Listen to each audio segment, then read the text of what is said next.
Before we begin, find somewhere comfortable to settle in. Let your body be supported. Let the day start to loosen, and let yourself arrive exactly as you are. When you're ready, take a deep, slow breath in and let it out gently. Let the room around you soften. Let your hands rest. Let your shoulders fall away from your ears. Tonight, there is nowhere you have to perform. You are simply going to let yourself be carried into a story.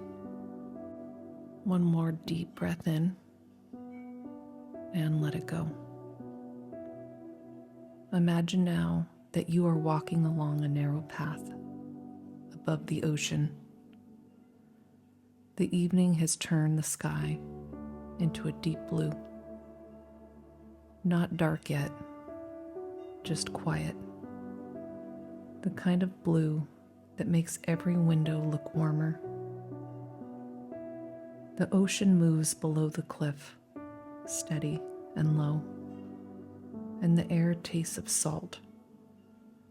Wild grass brushes your legs. Lavender leans over the path, and tiny white flowers grow between the stones as if no one planted them, and yet they knew exactly where to bloom. Ahead of you, at the top of the hill, stands a white house. Old, weathered, beautiful in a way that does not try too hard. Its windows glow with amber light. The porch wraps around it like open arms. There are herbs in clay pots on the steps, baskets tucked near the door, and little charms turning softly in the sea breeze. One upstairs window shines brighter than the rest, as if someone has just crossed the room with a candle. You slow your steps. From inside the house, you hear a kettle beginning to sing. Then the scrape of a spoon against a bowl. Then a voice. Someone in the kitchen, singing slightly off-key while making something sweet in the oven. The song is not perfect. That is what makes it comforting. It sounds lived in, human, warm. The kind of song someone sings when they are not trying to be heard, only filling the house with herself. You reach the porch. The boards creak beneath your feet in a way that feels familiar, as though they have known many people arriving tired and leaving lighter. A small broom leans beside the door. Rosemary hangs above the frame. A candle burns in the front window. Before you can knock, the door opens. Warmth moves over you. Cinnamon, vanilla, rosemary, old wood, and sea air. And from the kitchen, a voice calls gently, almost amused. Well, come in then. We have been waiting. You step inside. The entryway is narrow and cozy. Coats hang from old hooks. A bowl of lemons sits on a small table. A cloudy silver mirror catches the candlelight and makes it look softer. There is a dish of black stones by the door, polished smooth from many hands. Nothing here feels staged. Everything looks used, loved. part of a life. The hallway opens into the kitchen, and the kitchen is the heart of the house. Not fancy, not perfect, alive. Copper pots hang above the stove. Bundles of herbs dry from the beams. Glass jars line the shelves with salt, cloves, tea leaves, lavender, cinnamon sticks, and dried orange peel. A loaf of bread cools beneath a clean cloth. Something sweet and golden bakes in the oven. The scent fills the room slowly, wrapping itself around the candlelight. At the wooden table, a woman stands with flour on one sleeve and a spoon in her hand. She can be any age. She could be every age. Her hair is loosely pinned. Her eyes are kind in a way that does not make a fuss. She looks at you as if you are late, but not like you're in trouble. There you are, she says. She points to a chair with a spoon. Sit before you float away. So you sit. The chair is sturdy. The table is worn smooth, marked by years of meals, hands, elbows, and conversations that lasted long past midnight. She places a cup of tea in front of you. Steam curls upward. The cup warms your hands. You take a breath and smell honey, cinnamon, and something floral and bright. The woman goes back to stirring, still humming, still a little off key. The whole kitchen seems happier for it, though. For a while, no one asks you why you came. No one asks what you are carrying. The house simply lets you sit in the warmest room it has. The oven ticks softly. The candle on the table burns steady. The ocean moves beyond the open windows. A white curtain lifts and then settles. You take a sip of tea. It is exactly right. Not too sweet, not too strong. The kind of tea that tastes like someone noticed you were tired before you had to say it. The woman opens the oven, and golden warmth spills into the kitchen. She pulls out a small cake, round and fragrant, with sugared pears across the top. The edges are dark and crisp. The middle is soft. She sets it on the table and cuts you a piece while it is still warm. Eat, she says. It helps a person come back to the body. You take a bite. Pear, vanilla, butter, a little spice. For a moment, the whole world becomes only this kitchen. This bite, this cup, this chair beneath you. Simple things. Good things. The kind of comfort that does not have to announce itself. It just arrives. Beside the candle, you notice an old book. You had not seen it at first, though it must have been there all along. Its cover is soft from use. The corners are worn. Pressed flowers peek from between the pages. Little notes and scraps of paper have been tucked inside, some neat, some hurried, some stained with tea or thumbprinted with flour. This is not a book for display. This is a book that has been opened with flour on someone's hands, carried out into the garden to check what was growing, read at midnight, and held close during moments when someone needed guidance and did not know who else to go to. The woman sees you looking at it. "Go on," she says softly.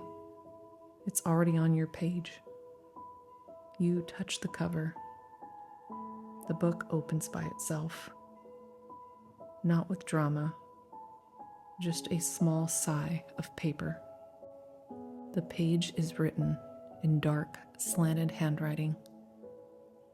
At the top are the words, "For the ones who have been serious for too long." You feel the words land somewhere inside of you. Not heavily, like a hand laid gently on your shoulder. Below them, in smaller writing, is a simpler reminder. Do not forget to dance. Do not forget to play. Do not forget to laugh. You read it once, only once. The woman smiles at the stove. "That old page," she says. "It knows when a person has been carrying too many sensible things." Then the house makes a sound, a soft click in the hallway. A floorboard settling. A door opening somewhere it had not been opened before. The woman does not look surprised. She only cuts herself a crooked piece of cake and says, "You should follow that." So you stand. The tea stays warm behind you. The candle remains steady. The old book stays open on the table. You leave the kitchen and step into the hallway. It seems longer now, not in a strange way, in a house that knows more than it shows kind of way. Framed recipes line the walls. Old photographs. Small dried flowers pressed behind glass. A row of tiny silver charms hanging from nails. At the far end, a narrow door is open a few inches. Warm light spills through the crack. From inside, you hear music. Soft, scratchy. Old music from a record player. You push the door open. Inside is a room tucked between rooms. A room you would have never found unless the house invited you. The ceiling is low. The walls are painted cream. There is a little round rug on the floor. A chair with a shawl over the back. Shelves of chipped teacups, jars, and buttons. Old recipe cards, and a stack of folded linens that smell faintly of lavender and sun. A record turns slowly near the window. The song is gentle, the kind of song that makes the body want to sway before the mind decides whether it should. You stand in the warm light. No one is watching. No one needs anything from you. The house has given you a room where nothing has to be useful for a moment. So you let yourself move. Barely at first. One small shift. One foot, then the other. The floorboards creak in time with the music. Somewhere in the kitchen, the woman laughs to herself, still singing badly over the record. And somehow that makes you smile. Not a big smile. Not one that you have to explain. Just enough to feel something open. The record crackles. The little charms in the hallway turn in the breeze. A spoon clinks in a bowl far away. And for a few breaths, there is only this room, music, a warm house, and your body remembering that it was made for more than getting through the day. The song fades slowly. The record keeps turning. A second door on the other side of the room opens with a soft click. Beyond it is the back garden. You step through. The air outside is cool and green. The garden is wilder than the front path. Rosemary grows tall along the stones. Lavender leans into mint. Roses climb the fence without asking permission.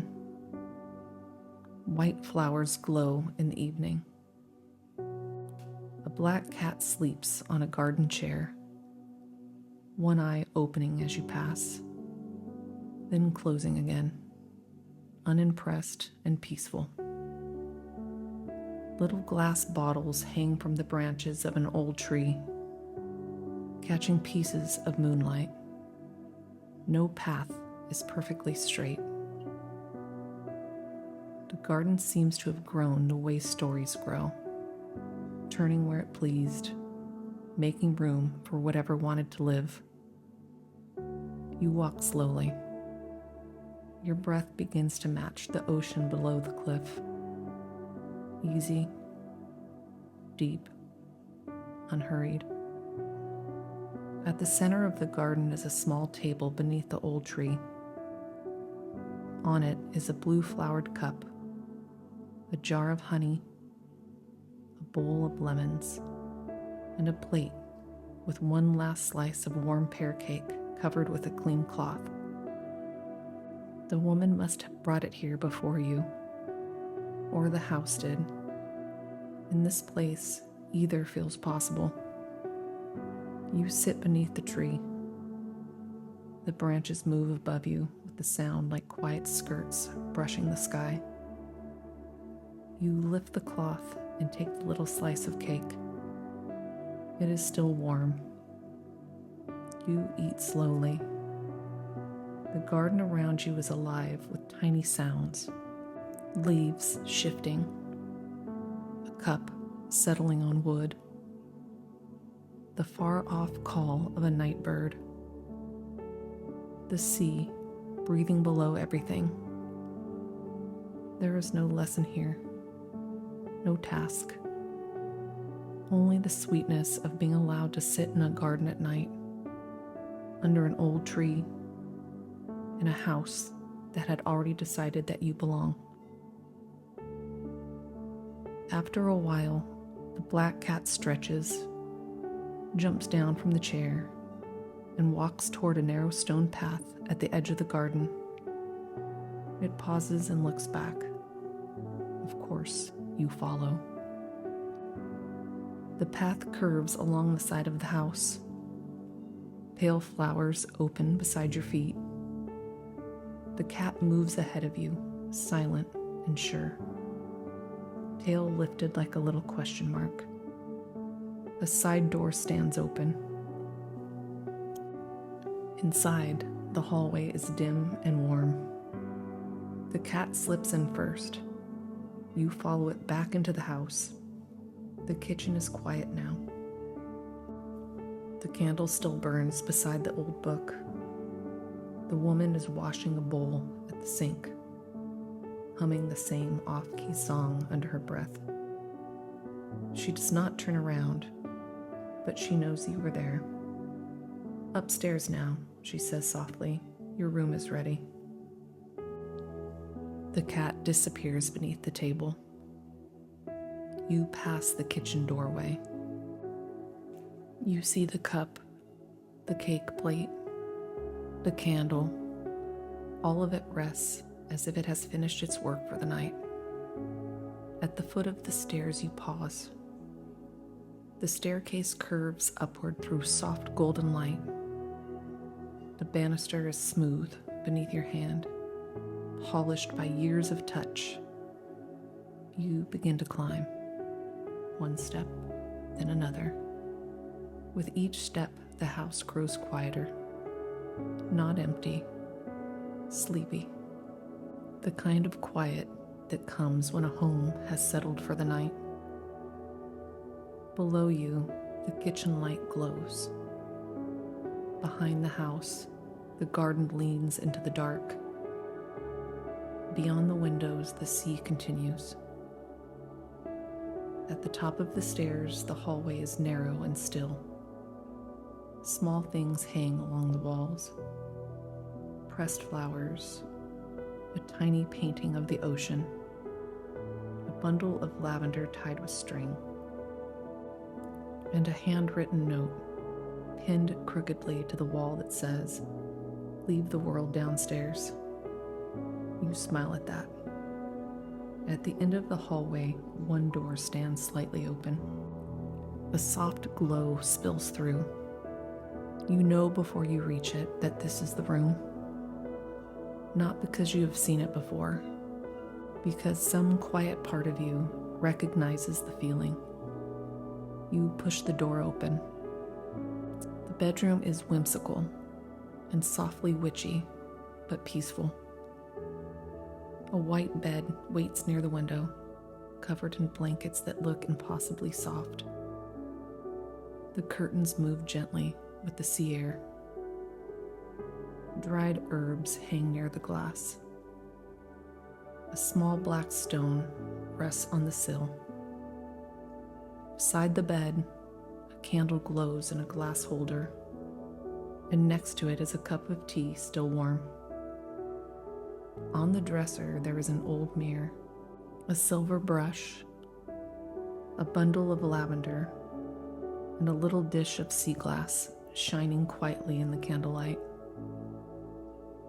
Tiny stars are painted across the ceiling, faint and silver, appearing only now that the room has grown still. Small charms hang near the window, turning softly in the ocean breeze.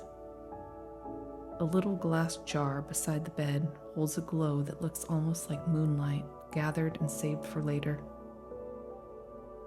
The room smells of clean cotton, rosemary, lavender, warm wood, and sweetness from the kitchen below. Nothing here feels heavy.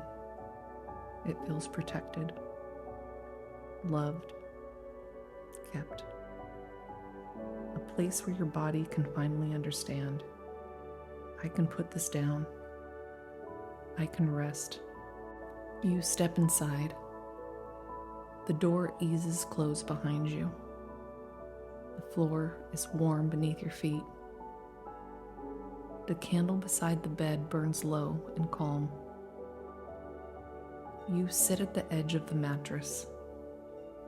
The blankets are cool for one breath, then warm beneath your hands. You listen. The ocean below the cliff. The house settling around you. A faint clink from the kitchen, then quiet. The soft movement of curtains in the sea air. The room is not trying to impress you. It is simply making space. You take off the day in whatever way your body understands. The thoughts, the errands, the things you answered, the things you held back, the feelings that had to wait until there was somewhere gentle enough to meet them. All of it can stay outside the bed. You slide beneath the blankets. They settle around you with the perfect weight. The pillow is cool beneath your cheek. The bed receives you as if it was made for exactly this moment. Outside the window, the sea moves in the dark. The curtains drift. The little charms turn once, then grow still. Above you, the painted stars seem to wake one by one. Not brightly, softly. The kind of glow that you can fall asleep under. Your breathing slows. Your hands loosen. Your jaw softens. Your shoulders sink into the bed. Downstairs, the kitchen is warm. The old book is closed on the table. The woman has blown out the candles one by one. The black cat sleeps in a patch of moonlight near the stove. The garden rests under the old tree. The porch faces the sea. And the whole house, from its weathered roof to its wooden floors, settles into a deep and gentle hush. You are upstairs now, tucked away, held by the room that remembered you. Nothing needs to happen next. The story has brought you here, to the soft bed, to the open window, to the scent of lavender and clean cotton, to the low breath of the sea. Let your eyes grow heavy. Let the edges of the room blur. Let the candlelight become a golden softness behind your eyelids. You can still hear the ocean, far below, steady, slow, again and again. The house has you now. The bed beneath you has you. The night is kind here.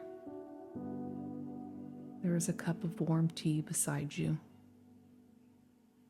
a candle burning low, stars above you, sea air at the window, and downstairs in the heart of the house, the last trace of something sweet still lingers in the oven. You do not have to follow another thought.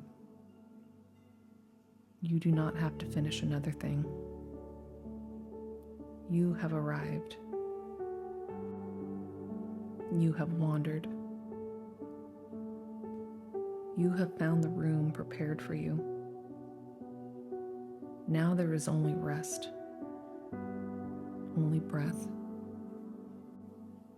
only the white blankets rising and falling with you. Only the old house keeping watch. Only the sea. Let yourself drift. Slowly, softly.